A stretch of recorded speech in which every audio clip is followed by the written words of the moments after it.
안녕하십니까. 반갑습니다. 북한 개방방송의 오프너 선교사입니다.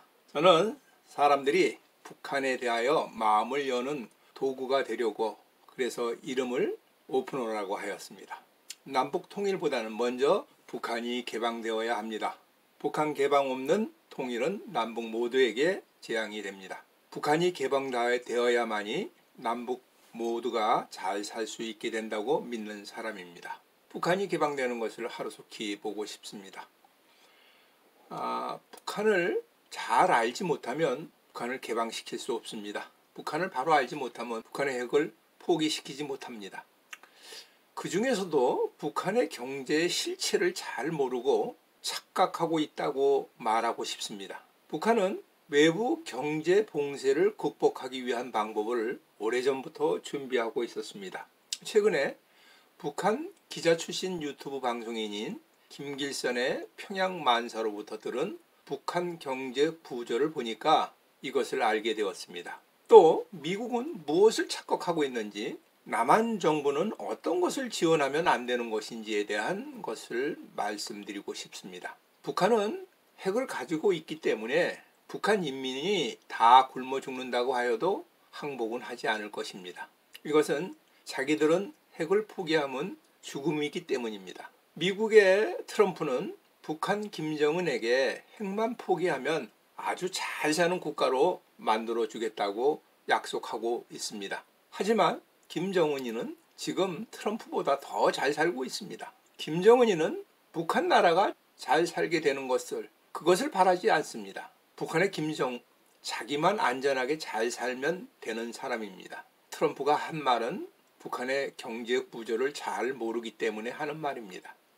1972년 김정일이가 후계자가 되고 1976년부터는 북한 경제 구조가 바뀌게 되었다고 합니다. 이때 북한은 세계의 경제가 좋고 나쁨에 따라서 관계없는 경제 구조를 만들기로 했습니다. 외국의 경제 봉쇄에도 지장이 없는 경제 구조를 만들었습니다. 이것은 당경제, 군수경제, 내각경제로 분리하여 운영하는 방법입니다. 당경제는 38호실, 39호실에서 모든 애화벌이를 통제하는 경제 방식입니다. 북한에서 벌어들이는 애화는 모두 다 이곳으로 가야 합니다. 그러므로 일반 경제가 아무리 어려워도 당경제는 아무런 문제가 없습니다. 이것을 수령님의 혁명자금이라고 합니다.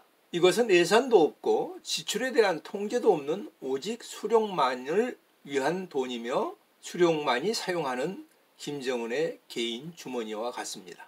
이런 돈이 있음으로 말미암아 인민들은 모두 굶어 죽어가는 고난의 행군 시절에도 김일성의 시체 보관소인 금수선 기념궁전을 9억 달러를 들여서 만들 수가 있게 되었습니다. 이렇게 만든 당경제 자금은 쌓이고 쌓여서 김정일이가 김정은에게 넘겨준 자금이 40억 달러라고 합니다. 물려준 돈만 그렇지 김정은이가 통치하면서 걷어들인 돈은 또 얼마나 많이 있겠습니까? 김정은은 어리다는 것에 대하여 기죽지 않기 위하여 당경제로 벌어들인 자금들을 많이 사용했습니다. 이 모두가 자신의 업적이나 자신을 가시하는 것에 사용하였습니다.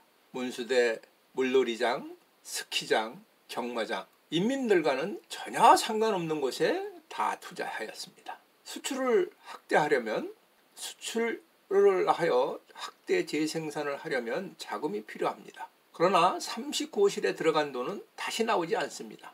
이때 이들이 흔히 얘기하는 말은 자력갱생입니다. 스스로 알아서 벌어서 만들어내라는 것이죠. 98년도 러시아가 채무 불이행 디폴트 선언을 했을 때 러시아의 그 경제가 엉망이 되어 자금이 없을 때에도 당 경제에 필요한 자금은 제일 먼저 갖다 바쳤습니다. 나중에 노동자들에게 식료품이나 담배 살 돈을 주지 않아서 노동자들이 집단으로 탈출하고 이탈한 사건도 있었습니다. 북한이 핵무기와 미사일 무기를 만들 수 있는 자금은 분수 경제 자금입니다. 북한의 괜찮은 공장은 모두 다 무기 만드는 데 필요한 공장으로 만들어 버렸습니다. 이것이 바로 군수 경제입니다. 구삼조치라는 말로 군수품을 만들고 남은 짜투리로 일반 생필품을 만들어서 이 돈으로 공장을 운영하기도 하였습니다. 핵무기를 만드는데도 당자금은 들어가지 않습니다. 내각 경제는 식량이나 생필품, 공산품을 만들어내는 경제입니다. 그러나 내각 경제도 수령님을 근심 걱정 없애는 데 목적을 가지고 움직이는 경제입니다. 이 경제도 당 경제를 위하여 존재하고 있습니다. 북한의 경제는 김일성 가계를 운영하는 데 필요한 경제이지 인민과 백성을 위한 경제는 결코 아닙니다. 이런 경제 구조이기 때문에 고난의 행군 300만 명이 굶어 죽어도 핵과 미사일을 만들어내는 나라가 되었습니다. 남한에서 북한과 협상할 때 북한의 경제를 살려주겠다라면서 이야기를 하는데 인도주의적인 차원에서의 식량을 지원하겠다는 것은 통하지가 않습니다. 당 경제를 지원하는 개성공단 사업이나 금강산 관광사업이라면 모르지만 일반 경제를 살리는 것은 다음 문제입니다.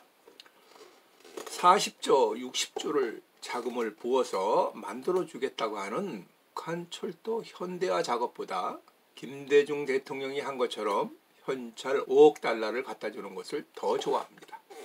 5억 달러라고 해봤자 6천억입니다. 남쪽 정부는 북한의 경제 구조 중에 당 경제를 잘 모르고 착각하기 때문에 매번 헛다리 긁는 작업을 하고 있습니다.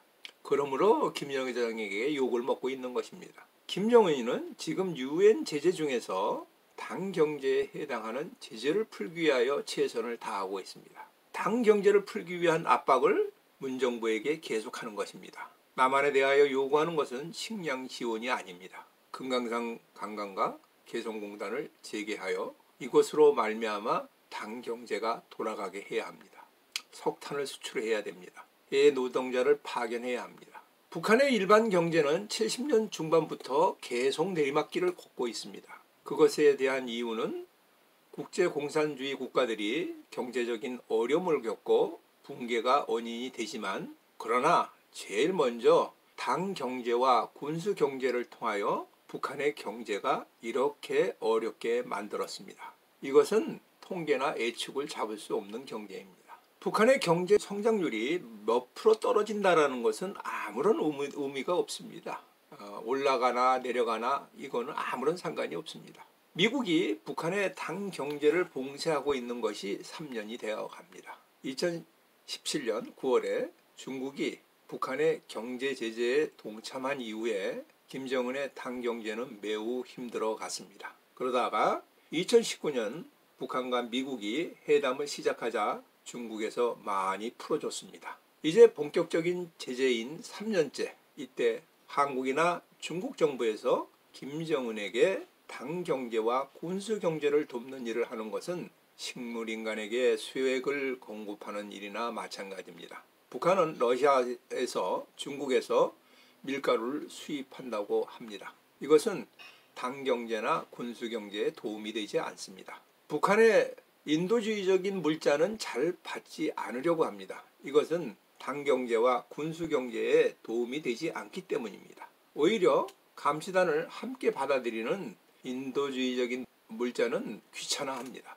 성경 에베소서 6장 12절 말씀을 드리겠습니다. 우리의 씨름은 혈과 육에 대한 것이 아니요 정사와 권세와 이 어두움의 세상의 주관자들과 하늘에 있는 악한 영들에게 대함이라.